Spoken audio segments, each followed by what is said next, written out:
মুখটা ধরে মুখটা ঘুরা ফুলটা নামা, ফুলটা নামা। আপনি ছবি তুল না, ফোন ভালো না, পাঠিয়ে দিবি।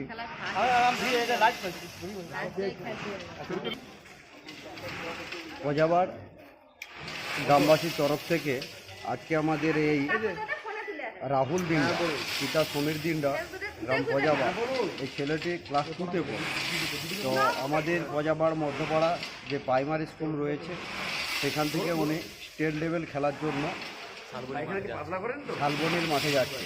তাই গ্রামবাসীর পক্ষ থেকে আমরা আশাবাদী, পজাবার গ্রামবাসীর পক্ষ থেকে আমরা আশাবাদী উনি জয়লাভ করে গ্রামবাসীর মুখ উজ্জ্বল করবে, আর সেই সঙ্গে সঙ্গে ময়নাবাসীরও মুখ উজ্জ্বল করবে।